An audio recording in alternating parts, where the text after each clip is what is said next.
Moskow, dini hari yang tidak terduga.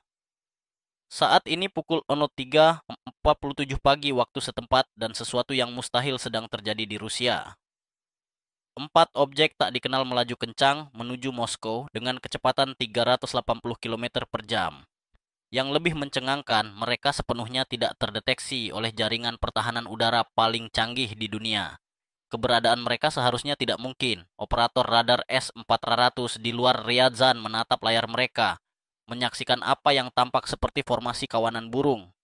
Namun, ada kejanggalan. Burung tidak terbang dalam formasi sesempurna itu, dan pastinya burung tidak terbang lurus menuju kilang minyak terbesar di Rusia.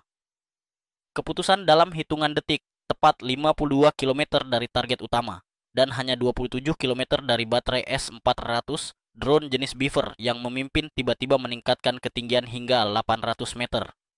Rudal pencegat biasanya membutuhkan 27 detik untuk mencapai ketinggian tersebut. Namun, dengan tenaga darurat, drone ini dapat mencapai zona aman dalam 41 detik. Ini menyisakan waktu kritis 14 detik bagi komandan baterai untuk menentukan apakah ini ancaman nyata atau sekadar umpan. Pikirannya berpacu. Setiap rudal berharga 2 juta dolar. 10 detik tersisa. Namun, kecepatan objek yang mendekat sangat nyata, 7 detik. Pelatihannya menyuruhnya menunggu identifikasi yang jelas, 5 detik. Tetapi, jika ini adalah ancaman nyata, dia harus segera menembak. Dua rudal pencegat 48 NSDM meraung keluar dari tabung peluncur, melaju hingga Mach 6 hanya dalam 3 detik. Namun, drone tersebut segera melakukan manuver. Mereka dengan cepat menukik ke ketinggian 200 meter dan menghilang di bawah cakrawala radar. Teknologi yang buta. Masalahnya terletak pada teknologi rudal tersebut. Rudal ini menggunakan panduan radar semi-aktif, yang berarti mereka tidak memiliki radar sendiri. Mereka bergantung pada stasiun darat untuk terus menerangi target dengan energi radar. Tanpa penerangan itu, mereka menjadi buta. Komandan hanya bisa menyaksikan dengan cemas di layar. Rudalnya mencoba memprediksi kemana target akan pergi, tetapi komputer hanya memiliki informasi posisi terakhir yang diketahui. Mereka meledak pada ketinggian 80 meter di atas lokasi terakhir drone. Ledakan ini cukup dekat untuk melepaskan 24.000 fragmen baja dari hulu ledak fragmentasi seberat 180 kg ke udara, namun tidak cukup dekat untuk mengenai sasaran, garis pertahanan terakhir. Kini, garis pertahanan terakhir kilang, dua baterai pansir S1 hanya memiliki 17 detik untuk mengunci dan menyerang. Namun, radar Satuer S21I Pansir beroperasi pada pita UHF dan EHF yang dioptimalkan untuk target yang lebih besar. Dibandingkan dengan drone yang memiliki penampang radar hanya 0,1 meter persegi pada jarak 8 km, sinyal pantulan yang didapat hanya sedikit lebih besar daripada kebisingan latar belakang. 12 detik tersisa, operator melihat titik-titik kontak yang berkedip-kedip secara sporadis.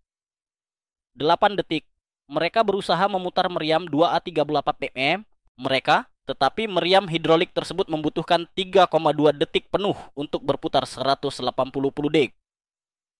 4 detik. Pada saat ini, drone Beaver yang memimpin telah mengunci targetnya. Kerusakan yang signifikan. Hulu ledak drone menghantam target pada detik ke-352 dan 17. Dan itu baru serangan pertama. 3 drone lainnya berturut-turut menghantam 3 target lagi. Serangan berantai ini mengenai kapasitas penyimpanan 140.000 ton produk minyak bumi. Dalam 90 detik, seluruh area barat tenggelam dalam lautan api dengan suhu mencapai 200 degree Celcius. Api diperkirakan akan menyala selama 72 jam. Pasokan bahan bakar Moskow baru saja berkurang 40%. Dan ini hanyalah permulaan. Ancaman berikutnya. 470 km jauhnya, 12 drone lainnya mendekati target. Kali ini, Rusia mengira mereka sudah siap, tetapi ternyata tidak. Sementara drone sebelumnya masih menyerang, baterai pansir S1 di kilang minyak Novokubishevsk telah melacak ancaman yang datang selama 11 menit. 3 baterai diatur dalam formasi segitiga dengan bidang tembak yang saling tumpang tindih. Setiap sistem radar RS-21I mampu melacak 20 target dan menyerang 4 target secara bersamaan pada jarak hingga 20 km. Para komandan baterai telah mempelajari taktik Ukraina. Drone ini tidak akan pernah mencapai target. Setidaknya, itu yang mereka pikirkan. Pukul 04.3 pagi, sesuatu yang aneh terjadi.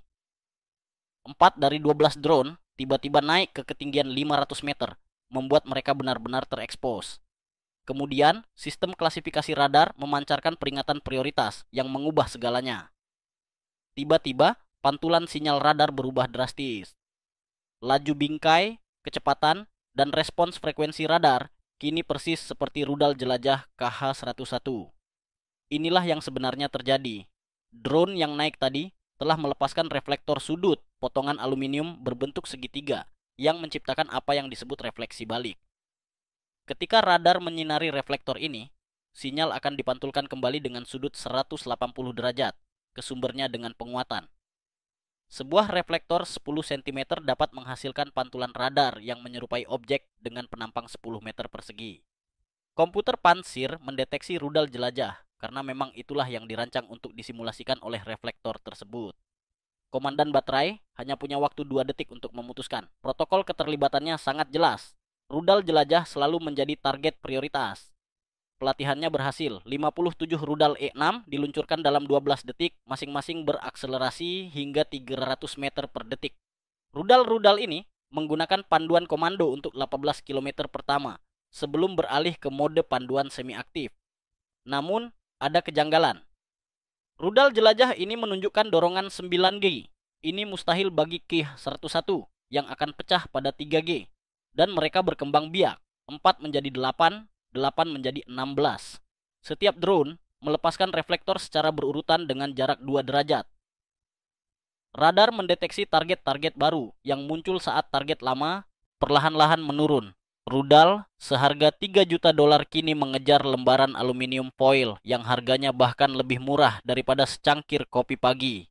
Tapi di mana 8 drone yang tersisa? Jawabannya datang dari skenario terburuk sang komandan, sementara semua orang menyaksikan kembang api di ketinggian 1.500 meter.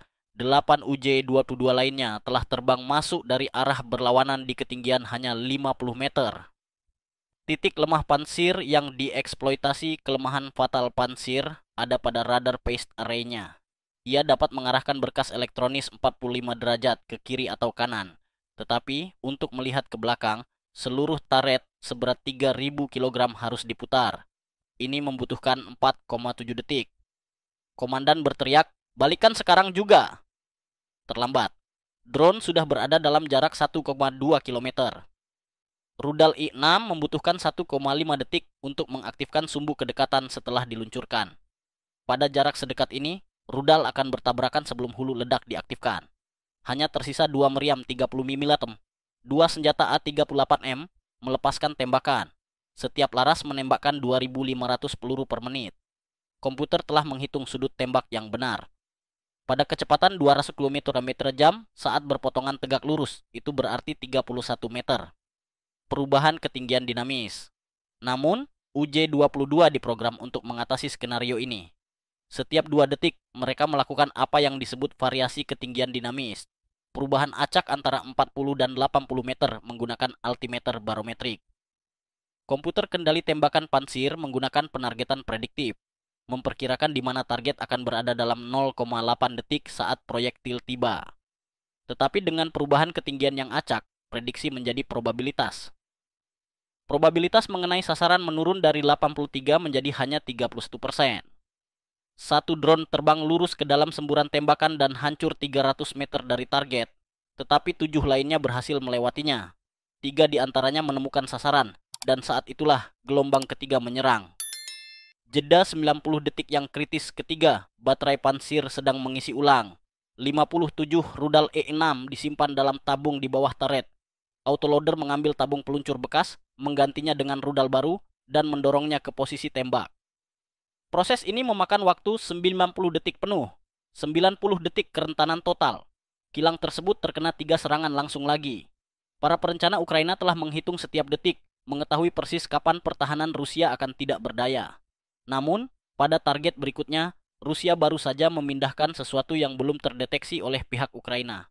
Pada pukul 04.18 pagi, 6 UJ-26 Beaver yang mendekati Voronezh tiba-tiba menjadi buta. Tidak ada sinyal GPS, tidak ada komunikasi. Layar navigasi hanya menampilkan statis, pertempuran gelombang elektromagnetik. Tiba-tiba, kendaraan peperangan elektronik IWI Krosukha 4 diaktifkan. Ini bukanlah upaya jamming biasa. Krosukha 4 membanjiri spektrum elektromagnetik dari 0,1 hingga 18 GHz dengan daya terarah 500 watt. Untuk memahaminya, bayangkan, sinyal GPS. Sinyal itu ditransmisikan pada 0,25 watt dari satelit yang berjarak 20.000 km. Sinyal jamming Krosukha 4 5 triliun kali lebih kuat daripada sinyal GPS. Rasanya seperti mencoba mendengar bisikan sambil berdiri di dalam mesin jet yang menyala. Drone secara otomatis beralih ke mode navigasi inersia menggunakan giroskop. Namun, giroskop ini mengalami penyimpangan, drift, sebesar 10 derajat setelah terbang 380 km selama 68 menit. Kesalahan kumulatif berarti mereka bisa melenceng 200 meter dan penyimpangan sekecil itu sudah berarti kegagalan total mencapai target. Krisis di udara dan solusi berani drone kini berada dalam mode krisis penuh. Pada suhu 90 lebih mode Celsius, prosesor mulai menurunkan kecepatan clock untuk mencegah kerusakan. Tetapi pemrosesan yang lebih lambat berarti lebih sedikit pola target yang cocok per detik. Drone memulai pembuangan beban darurat, mematikan lampu navigasi, menghemat 2 watt, mematikan transponder telemetri, menghemat 5 watt, mematikan penerima peringatan radar, menghemat 3 watt. Setiap watt yang dihemat berarti pendinginan 0,5 GHz lebih baik. Setiap derajat pendinginan berarti pemrosesan 100 MHz lebih cepat. 30 detik menuju benturan, masih belum ada kecocokan. Algoritma telah gagal. 20 detik prosesor mencapai 98 RKD. 10 detik penutupan thermal sudah dekat. 8 detik pola target terkunci. Bukan pada tang itu sendiri, bayangan tang tidak membantu. Tetapi 3 tang telah menciptakan hubungan geometris yang unik. Perpotongan bayangan mereka membentuk segitiga dengan sudut-sudut tertentu, dan formasi ini tetap tidak berubah. Tang nomor 7 teridentifikasi, berjarak 4 meter dari posisinya. Namun, solusi tersebut terperangkap di dalam komputer satu drone. Jamming Krosukha membuat komunikasi mustahil, kecuali drone utama mencoba sesuatu yang nekat, frekuensi lompatan, frekuensi hopping. Mereka mentransmisikan pada lebih dari 1.000 frekuensi berbeda per detik dalam pola kuasi acak. Krosukha tidak dapat mengacaukan semua frekuensi secara bersamaan dengan daya yang sama. Pada saluran 840 selama 1 mikrodetik ada celah. Drone mengirimkan 128 byte, hanya berisi koordinat GPS dan waktu benturan. 5 drone lainnya menerima fragmen data melalui filter yang cocok dan menyesuaikan arah. Tank nomor 7 dihantam pertama pada pukul 04.20 pagi. Hulu ledak menghantam titik di mana baja bertemu beton, titik paling lemah karena perbedaan pemuaian termal. Tangki bahan bakar meledak. Awak kendaraan pengejar 4 menyaksikan dinding api bergerak ke arah mereka dengan kecepatan 30 meter per detik. Mereka meninggalkan kendaraan senilai 20 juta dolar itu dan melarikan diri. Benteng Primorsko-Akhtarsk, ketika jamming berakhir, 8 drone lagi muncul di layar radar. Mereka menuju sasaran militer Rusia yang paling ketat pertahanannya. Rusia akan segera mengetahui bahwa hal yang mustahil hanyalah tantangan Ukraina yang diterima. Pangkalan udara militer Primorsko-Akhtarsk adalah benteng. 4 kendaraan pertahanan udara Tor M2 diatur dalam formasi berlian sempurna dengan jarak 5 km. Setiap unit memiliki cakupan yang saling tumpang tindih tanpa celah. 2 jet tempur Su-35 berpatroli di ketinggian 8.000 meter. Setiap radar berfungsi, pencarian, pelacakan, dan kendali tembakan. Komandan pangkalan telah mempelajari setiap serangan Ukraina, memposisikan pertahanannya berdasarkan model komputer. 8 drone melawan pertahanan ini berarti tembakan jatuh yang pasti. Tetapi pihak Ukraina mengetahui sesuatu yang tidak diketahui Rusia. Perhatikan apa yang dilakukan 8 UJ-22 itu. Mereka tidak terbang lurus. Pola lintasan penerbangan ini, yang secara teknis disebut variasi lintasan sinusoidal, membuang-buang bahan bakar. Ini meningkatkan jarak tempuh penerbangan sebesar 8%, menghabiskan tambahan 4,3 liter dalam misi sekali jalan, di mana setiap tetes sangat berharga. Mengapa? Karena Tor M2 menggunakan sistem panduan komando dengan titik intersepsi prediktif. Variasi lintasan sinusoidal dan kegagalan intersepsi. Setiap anyaman penerbangan drone harus dihitung ulang. Komputer pengendali tembakan memodelkan gerakan menggunakan filter Kalman, tetapi filter tersebut mengasumsikan perilaku yang konsisten. Manuver acak ini menciptakan apa yang disebut kebisingan proses. Kesalahan kecil dapat terakumulasi. Saat rudal diluncurkan, kesalahan kumulatif dapat mencapai 50 meter. Tepat pukul 04.32 pagi, keempat sistem Thor M2 menembak secara serentak. 16 rudal 9M EQ-38 berakselerasi hingga Mach 2.5 berkat motor roket berbahan bakar padat yang menghasilkan daya dorong 4000 kW. Rudal-rudal ini menggunakan sistem panduan 3 tahap. Inersia untuk 2 detik pertama, panduan komando hingga 2 km dari target, dan kemudian menggunakan radar aktif untuk panduan terminal. Lintasan mereka membentuk apa yang disebut kotak interaksi kinetik, tidak ada jalan keluar bagi drone. Tersisa 10 detik menuju benturan. Rudal melaju dengan kecepatan 850 meter per detik. 9 detik, panduan terminal diaktifkan. 8 detik, seeker radar mengunci target mereka. Kemudian, hal yang mustahil terjadi. Drone UJ-22 terbang secara vertikal. Bukan pendakian yang mulus, melainkan tarikan 6G yang membawa mereka dari ketinggian 180 meter ke 200 meter dalam 4 detik. Rudal mencoba mengejar, tetapi tidak bisa. Manuver yang mengalahkan rudal-rudal 9M38 menggunakan sistem kontrol aerodinamis dengan 4 sayap depan, canard. Pada sudut pendakian yang dibutuhkan sebesar 76 derajat Celcius, sayap depan akan mengalami stall, kehilangan daya angkat. Stall berarti aliran udara terpisah dari permukaan kontrol. Tanpa aliran udara, tidak ada kontrol.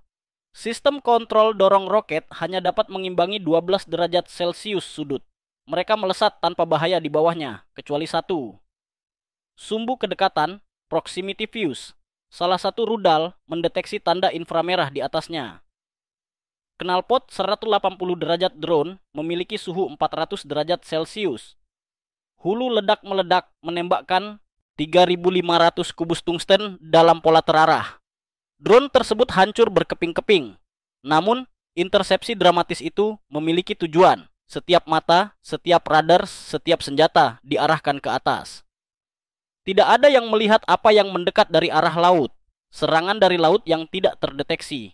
4 drone UJ-26 Beaver terbang di atas pantai 15 detik kemudian. Setelah menempuh 70 km melintasi Laut Azov pada ketinggian hanya 5 meter.